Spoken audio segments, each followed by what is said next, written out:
राम कुमार गुप्ता जी। महाराज जी, आपके चरणों में कोटि कोटि वंदन।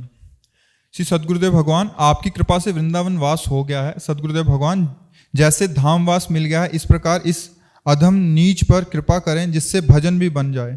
बस ऐसी कृपा सदा आपकी बनी रहे, कभी चित्त कहीं और ना जाने पाए। महाराज जी, कोई गलती हो तो क्षमा चाहते हैं। हाँ, यही जीवन की सार्थकता है। बस हम ऐसा अभ्यास करें, हमारी चाह के साथ क्रिया भी होनी चाहिए। जैसे हमें भोजन की चाह है तो फिर भोजन की क्रिया भी होनी चाहिए। समीप सब कुछ है पर हमें भोजन की क्रिया करनी होगी। चाह वो अधूरी मानी जाती है जिसके साथ क्रिया नहीं होती। तो हमारी अगर भजन की चाह है तो भजन क्रिया साथ होनी चाहिए। उसका अभ्यास प्रातः से शयन तक, चेतना से मृत्यु तक हम अभ्यास में डटे रहें। अपना तो बहुत करुणा सिंधु प्रियाजू का नाम है, बिल्कुल सहज सरल रसमय राधा राधा राधा।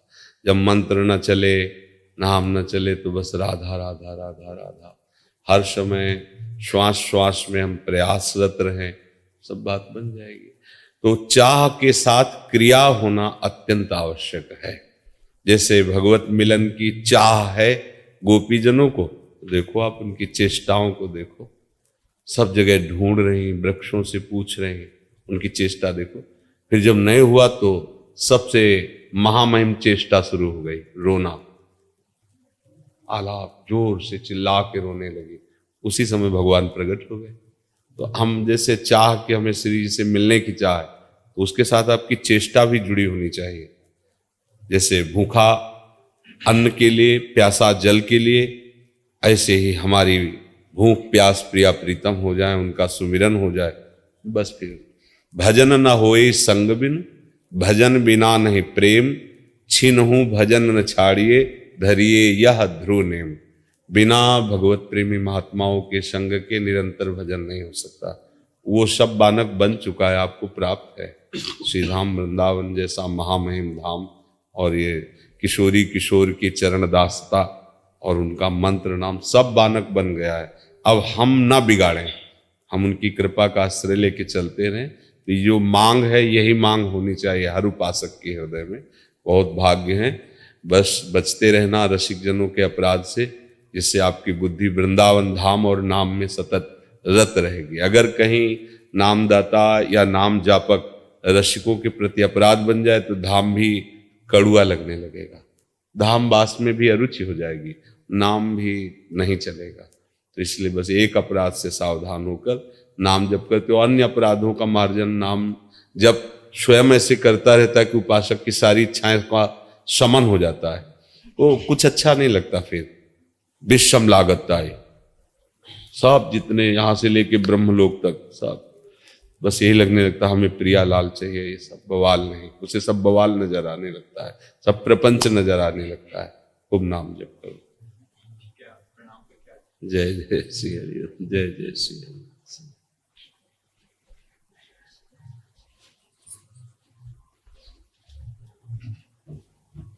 खुशबू शर्मा जी। मेरे परम पूजनीय प्राण धन महाराज श्री के चरणों में कोटि कोटि प्रणाम। जय श्री राधा वल्लभ श्री हरिवंश। महाराज जी, आपकी ही कृपा और इच्छा से मैं आपके दर्शनों के लिए आई हूँ। मुझ जैसे अधम और पतित को अपनाकर आपने अपार करुणा किया है। महाराज जी, आज इस शरीर का जन्मदिन भी है। आप ऐसी कृपा कीजिए कि आप गुरुजनों के अलावा मुझे कोई ना तो दिखे ना सुनाई दे। एकमात्र आपके चरणों में ही मेरी रति मति गति इसी क्षण हो जाए। जीवन और जन्म की सार्थकता है कि अब हमारा जन्म ना हो संसार कर्म बंधन से युक्त।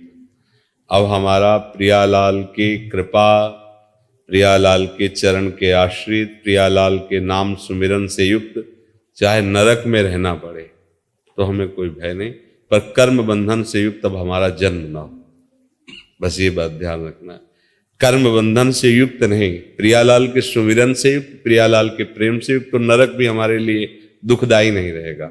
हमारा जन्म तभी सार्थक है, हमारा जन्मोत्सव तभी सार्थक है जब हम प्रियालाल के नाम में डूब जाएं, एक क्षण भी नाम न छोड़ें। हरिवंश महाप्रभु कह रहे हैं ना, राधा वल्लभ लाल को हृदय ध्यान मुख नाम। हृदय में छबीली छवि श्री लाडली लाल की और मुख में राधा राधा राधा वल्लभ श्री हरिवंश राधा वल्लभ। बस जन्म सार्थक है। अगर नाम नहीं चल रहा तो फिर पर्यो प्रवाह काल के कदापि छूटी है नहीं। श्री व्यासनंद नाम जो प्रतीति सोन रटे। अगर नाम जब नहीं चल रहा तो काल के प्रवाह से नहीं बच सकते। लोक लोकांतरों का भटकन नहीं मिटेगा। इसलिए नाम जप, जन्म सार्थक उसी का जिसने नाम जप लिया। निरंतर नाम नाम जपत आई सब सोही, देव सुबुद्धि कृपा करि मोहि, कोई सुगुन माला रचो। नित्य सुकंठ जो पहिरो तास, जस वर्णो हरिवंश विलास, श्री हरिवंश से गाय। जैसे माला हृदय से नहीं तारते, ऐसे ही नाम का श्वास माला चलता रहे। राधा वल्लभ श्री राधा वल्लभ श्री राधा वल्लभ सार्थक है। कलयुग में ऐसा अन्न, ऐसा संग, ऐसा दृश्य, ऐसा वायुमंडल मिलना बहुत दुर्लभ है कि आप भजन करो। ऐसा मिलना बहुत कठिन है। ये तो धाम है, इसलिए यहाँ तो सब कृपा ही कृपा है। अगर ऐसे वायुमंडल में भजन कर ले गए तो जो दसियों हजार वर्ष तपस्या से नहीं मिलता था, वो कलयुग बहुत कम दिनों में प्रदान कर देगा। कलयुग का एक प्रताप भी है कि जो ऐसे वातावरण में नाम जप कर ले जाए, तो जहां दाहिना पैर के अंगूठे केवल खड़े होकर 10-10 हजार वर्ष तक बिना खाए पिए तप करते, वो जो फल मिलता था वो ऐसे ही कलयुग प्रदान कर देगा। पर इसमें भजन का सहयोग नहीं है। खान पान, संग, दृश्य, ये सब भजन विमुख करने वाले हैं। अगर ऐसे में कर ले गया भजन तो परम लाभ मिल जाएगा। इसलिए चाहे स्त्री शरीर हो चाहे पुरुष शरीर है, तो भगवान का बच्चा ही, भगवान का अंश ही तो है ना। खूब नाम जप करे, उसी में जीवन सार्थक है। योगेश चंद एवं भावना बैठे रहिए। श्री राधे, गुरुदेव के चरणों में कोटि कोटि प्रणाम। महाराज श्री, हम चित्तौड़गढ़ राजस्थान से आपकी शरण में आए हैं। प्रथम बार आपका साक्षात दर्शन प्राप्त होना निश्चित ही हमारे लिए परम सौभाग्य का बात है। आपका परिचय यूट्यूब के माध्यम से हुआ है। आपकी कृपा दृष्टि हमारे ऊपर है। हमारा पथ प्रदर्शन कीजिए महाराज जी। मैं और मेरे पतिदेव आपसे नाम दान की याचना करते हैं। अच्छा है, पहले ये निश्चय कर लेना चाहिए किसी भी संत महापुरुष से जुड़ने पर, हमारा उद्देश्य पक्का और हमारा निश्चय पक्का, क्योंकि ये परमार्थ पथ है। इसमें बार बार बदलाव नहीं किया जाता, क्योंकि समय नहीं अपने पास, कब श्वास रुक जाए इसका भरोसा नहीं। इसलिए गुरु बनाने के पहले अपने मन को ये देख लेना चाहिए कि इनके वचनों पर मुझे विश्वास है कि नहीं, इनमें मुझे मनुष्य बुद्धि है या संत बुद्धि है या भगवत बुद्धि, इसकी जांच करनी चाहिए। और जब ये अंदर से निश्चय हो जाए कि गुरु साक्षात परब्रह्म, मेरे भगवान मेरे ऊपर करुणा करके मेरे को मेरी भाषा में समझाने के लिए मनुष्य रूप धारण किए हुए बैठे हैं, इनकी आज्ञा का हम अक्षरशः पालन करेंगे, बस हो गई बात। इतनी ही बात है। आज्ञा शमन सुसाहब सेवा, जो अपने गुरुदेव की आज्ञा का पालन कर लेता है मंगल हो जाता। और वो गुरुदेव नहीं होते जो वासना का खेल खेलते हैं, जो संसारिक भोग सामग्रियों के लिए अपनी महिमा से नीचे उतर जाए, वो गुरुदेव नहीं होते। ऊसर बरसई तृण नहीं जामा, संत हृदय जिम उपज न कामा।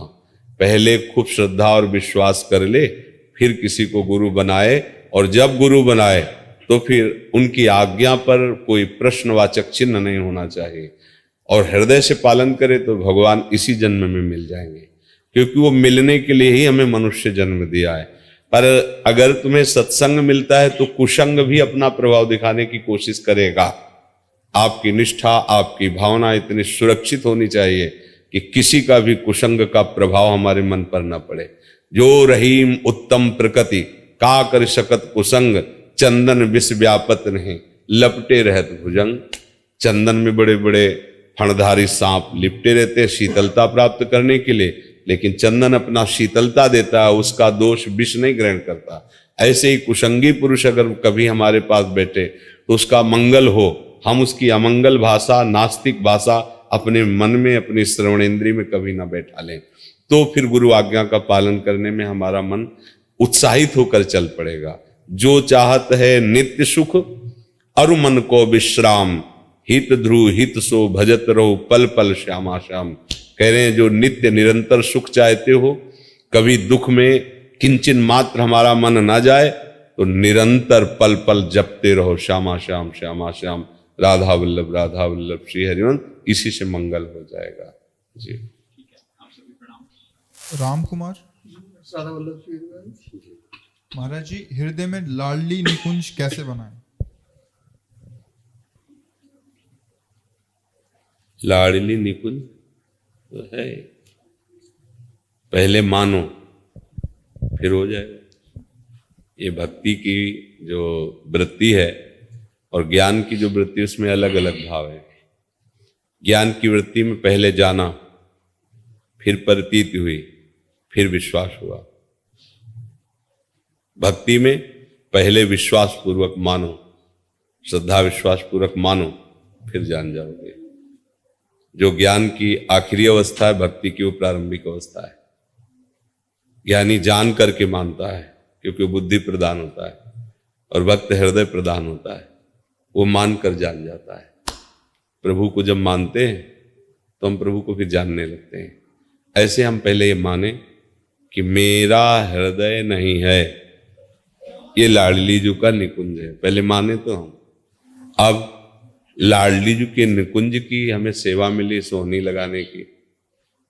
अब हम ढूंढ ढूंढ के कंकड़ कूड़ा हटाएंगे ना, ऐसे ही हृदय में 4 डिपार्टमेंट हैं गंदगी फैलाने वाले: मन, बुद्धि, चित्त और अहंकार।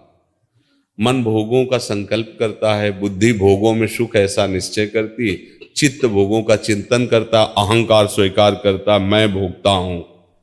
ये झाड़ू लगा के बाहर करनी, विवेक की झाड़ू हाथ में लेकर इसे बाहर करनी। बुद्धि से निश्चय कराना प्रिया प्रीतम के सिवा कहीं सुख नहीं है। मन से संकल्प कराना जो भी सामग्री प्रिया प्रीतम की सेवा सुख के लिए है। चित्त से चिंतन करना है प्रिया प्रीतम के नाम का, रूप का, लीला का। और अहंकार से स्वीकार करना है हमारे माई श्यामा जी को राज, हम महारानी जी के चरण आश्रित हैं। मेरा जीवन मेरा सर्वस्व महारानी का, और मैं उनकी दास्ता। हम श्यामा जी केवल अभिमानी, टेढ़े रहे मोहन रसिया से। हो गया लाडली निकुंज हृदय। बस अब कहने में तो कम समय लगा, लेकिन सोहनी लगाने में बड़ा समय लगता है। क्योंकि ये कूड़ा करकट फैलाने वाले काम, क्रोध, लोभ, मोह, मद, मत्सर, ये हमारे हृदय को गंदा करते रहते। इसलिए लगता है कहाँ ये लाडली का निकुंज बन सकता है हृदय। पर हमें चिंता नहीं करनी। हम आचार्य की शरण है, गुरुदेव की शरण है, उनकी कृपा कोर हमारे ऊपर है। जितना हम साफ कर पाए उन्हें चतुर सखियां हैं जो 1 सेकंड में सोहनी लगा के साफ कर देंगी। है नहीं? महिमा तेरी कहा कहो, श्री हरिवंश दयाल, तेरे द्वारे बटत है सहज लाडली लाल। हमें उनके चरणों का दृढ़ता पूर्वक आश्रय ले लेना है। और सही बात आपको बताएं, हमारे बनाए ना बनेगी कोटि कल्प लो, और आपके बनाए बनेगी पल पाव में। पल के चौथाई हिस्से में भी बन जाएगी। ये भाव अंदर रखकर हम अंदर से शरण में हो जाएं। अंदर से लाडली बस आप संभाल लो। वो ऐसे संभाल लेंगे कि समझ में भी नहीं आएगा और आप निकल जाओगे। कोई श्रम नहीं, कोई परिश्रम नहीं, और आपको अहम भी नहीं होगा कि आप कितनी ऊंचाई पर पहुंच गए साधना की। लाडली जो ऐसे धीरे से निकाल देंगी। भरोसा रखो गोरे चरणारविंद का, सब ठीक हो जाएगा। और नाम जप करते हो श्री जी का। आदि गदाधर दास यूएसए से। परम पूज्य श्री सद्गुरुदेव भगवान के श्री चरणों में दंडवत प्रणाम। जय श्री हरिवंश। महाराज जी, जो सत्संग में हम सुनते हैं उसे आचरण में उतारने की क्षमता कैसे प्राप्त होती है? देखो, क्षमता का दूसरा शब्द अर्थ है बल। बल नहीं है तो हम जानते हैं कि मुझे ये करना नहीं चाहिए या ये करना चाहिए। 2 ही बातें सत्संग में होती है, एक होती है विधि और एक होती है निषेध। ये बिल्कुल नहीं करना चाहिए उपासक को, और ये करना चाहिए। तो ना जो कहा जाता है करना चाहिए उसको हम पूरा कर पाते हैं, और ना करना चाहिए हम उसको पूरा नहीं कर पाते। तो दोनों जगह हम अपने को बलहीन पाते हैं, क्षमताहीन पाते हैं। अब अध्यात्म में सबसे बड़ा बल होता है अपने को निर्बल समझकर प्रभु श्री कृष्ण के चरणों का पूर्ण बल अपने में अनुभव करना, और उसका अनुभव करने की प्रक्रिया है उनका नाम जप करना। अपबल तपबल और बाहुबल चौथो बल है दाम, सूर किशोर कृपा ते सब बल हारे को हरे नाम। हार गया, हे हरि मैं बहुत उपाय करके देखा पर मैं आपके योग्य कभी नहीं बन पाऊंगा। ये विकार मुझे बार बार नष्ट कर देते हैं। जो नहीं करना चाहिए वो कर रहा हूं, जो करना चाहिए वो नहीं कर पा रहा हूं। हे हरि मैं आपके अंदर की बात है, आश्रित हो गए और नाम जप के, जितना नाम जप करोगे वो अनर्थ की निवृत्ति करके आप में आध्यात्मिक शक्ति भरेगा। अगर नाम का बल संतों के पास ना होता तो वो निर्विकार ना होते। वो क्या, वो जिनको देख लिया, जिनको छू दिया, जिनको अपना मान लिया, वो निर्विकार हो गए। देवर्षि नारद जी लिखते हैं सतरति सतरति सा लोकान तारयति। वो तर जाता है, वो तर जाता है, वो लोकों को तार देता है। कौन? जो तदर्पिता अखिलाचारिता तद्विस्मरणेन परम व्याकुल थी, जिसने समस्त अपने आचरण श्री कृष्ण अनुकूल लेन प्रभु के अनुकूल करके उनको समर्पित कर दिया और एक क्षण के लिए भी उनका भजन नहीं छोड़ता। अगर एक क्षण के लिए कभी किसी कारणवशात ऐसा लगता है कि भजन छूट गया क्या, तो तद विस्मरणेन परम व्याकुल, वो व्याकुल हो जाता है। जैसे मछली को जल से अलग करो तो तड़पने लगती है, ऐसे वो तड़पने लगता है। तब फिर वो बल जागृत होता है, माया उसे परास्त नहीं कर पाती। स्वाभाविक वो समस्त भगवत सद्गुणों से युक्त हो जाता है। शरणागत और नाम जपक दोनों होने ही चाहिए, क्योंकि अगर शरणागत नहीं हो तो दैन्य भाव नहीं आएगा, अहम बना रहेगा। और अहम से युक्त होकर नाम जप करने पर स्वाद नहीं मिलेगा, बल का अनुभव नहीं होगा, क्योंकि अहम बल है। भागवतिक बल का उसी को अनुभव होता है जो अहम बल शून्य होता है। मेरे बल सी वृंदावन रानी, देखो उपासकों ने, रसिक जनों ने क्या कहा, मेरे बल सी वृंदावन रानी। कैसी वृंदावन रानी? बोले जाहि निरंतर सेवत मोहन बन विनोद सुखदानी, मेरे बल सी वृंदावन रानी। जिनकी चरण कृपाते पाई कुंज केली रससानी, जैसे रूप लाल हित हाथ बिकानी, निधि पाई मन मानी, मेरे बल सी वृंदावन। मेरे बल हैं कौन? न भजन बल, न तपस्या बल, न साधना बल, न व्रत बल, न नियम बल, कोई और बल का स्मरण नहीं। मेरे बल श्री वृंदावन, श्री किशोरी जी के चरणारविंद हमारे बल हैं, उनका आश्रय और उनका नाम। बस ये दो बात अगर जीवन में पकड़ ली जाए तो वो समस्त विकारों पर विजय प्राप्त करके प्रभु को प्राप्त कर लेगा। आज तक के समस्त महात्माओं के जीवन में खास दो बातें रही, भगवान के चरणों की अनन्यता और निरंतर भजन। ये दो बात पकड़ ले, इन दो बातों से सहज में माया से मुक्त हुआ जा सकता है। और सबसे कठिन यही दो बात है, अहंकार पूर्ण भगवान की शरण नहीं होने देता। कहीं ना कहीं कुछ न कुछ वो क्यों में लगाकर प्रभु से अलगाव बनाए रखता है, और दुनिया का चिंतन, प्रपंच का चिंतन, निरंतर भजन नहीं होने देता। यही तो साधना की बाधाएं है, इसी को साधना के द्वारा तो हटाना है। ऐसा चिंतन करना है कि प्रभु श्री कृष्ण के सिवा, प्रिया प्रीतम के सिवा कुछ याद ना रह जाए, कुछ याद ना रह जाए, ऐसा अभ्यास करना है। मुरारी पादार्पित चित्तवृत्ति, बार बार बार बार उनका नाम जप, और हर जगह चाहे विपत्ति हो चाहे संपत्ति हो, दोनों जगह अपने श्री कृष्ण का कृपा विधान देखना है। अगर आज हमारे पास व्यवस्था नहीं है, बड़े दुख आ रहे हैं, तो कोई ना कोई मंगल विधान कृष्ण कर रहे हैं। हमें लग रहा है कि अमंगल हो रहा है, लेकिन कोई न कोई मंगल विधान जिसे हम देख नहीं पा रहे। अच्छा, सुख सुविधा अनुकूलता है, श्री कृष्ण की नजर है, इसलिए है। दोनों बातों में भक्त अपने आराध्य देव को कहीं अहंकार का पोषण नहीं करता। मैं बहुत तपस्वी हूं, मैं भजनानंदी हूं, मैं भक्त हूं, इसलिए मेरे पास ऐसा है, और मैं आपका भजन करता हूं, फिर ऐसी विपत्तियां क्यों, ऐसा दुख क्यों। ये जब आवे तो समझ लेना अहंकार अभी है। अहंकार के कारण ही इन दोनों में विपरीत भावना आती है। नहीं तो शरणागत का लक्षण है श्री कृष्ण अनुकूल लेन।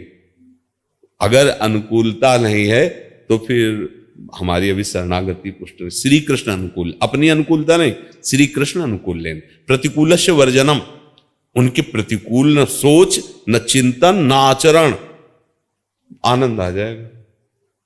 मामे वे प्रपद्यन्ते माया में ताम तदन, एकमात्र शरण,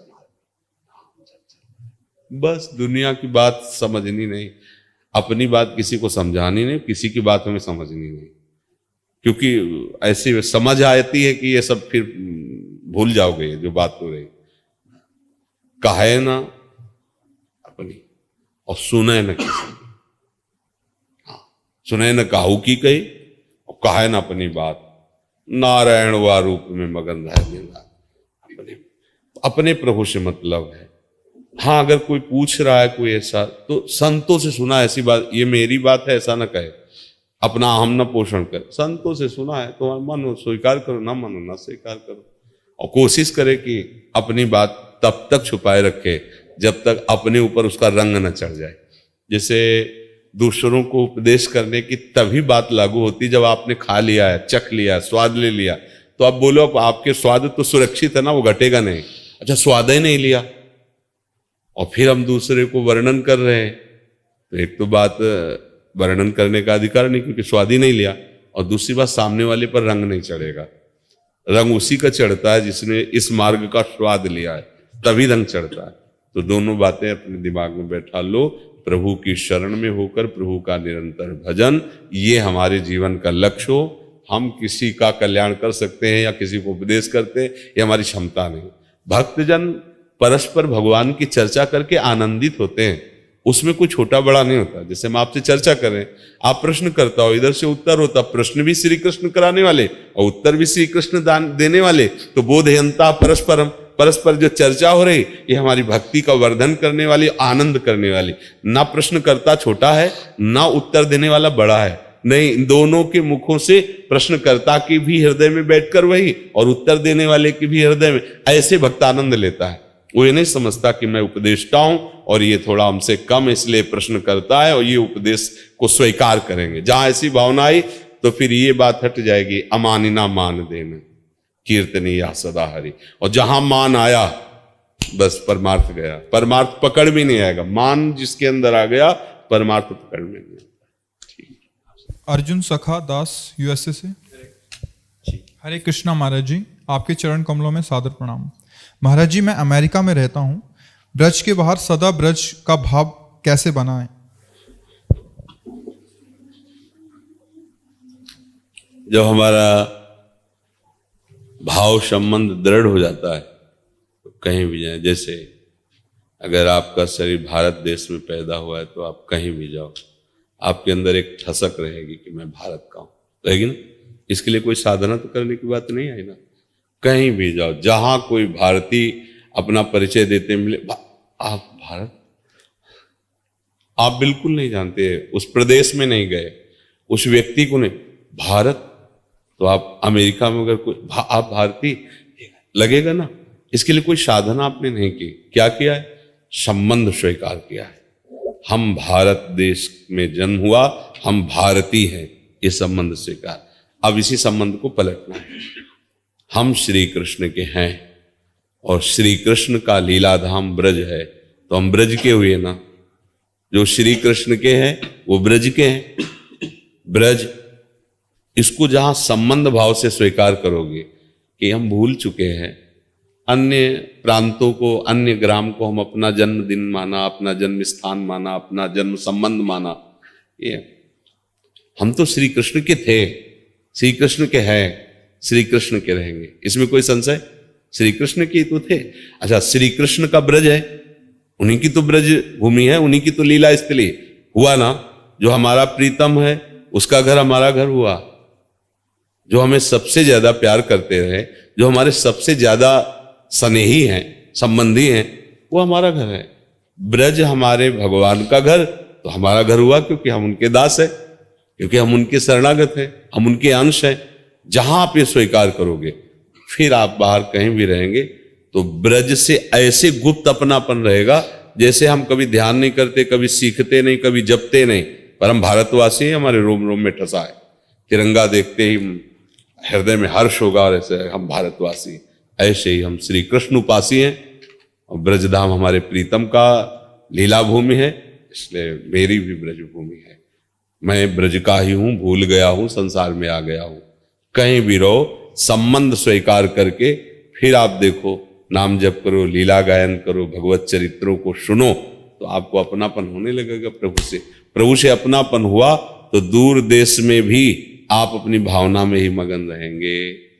और अगर भावना न बने तो यहां ब्रज में रहते हुए भी आप भाव रहित रहेंगे, फिर क्या हाथ लगा। सारा खेल तो भाव का है ना। भाव अगर प्रारब्ध से आपको यहां वास नहीं मिल रहा, आपका भाव बन गया, तो अमेरिका से आप ब्रज को देख सकते हैं। ऐसे इतने नजदीक ब्रज दिखाई देगा कि कुछ बीच में पड़ेगा ही नहीं, केवल ब्रज।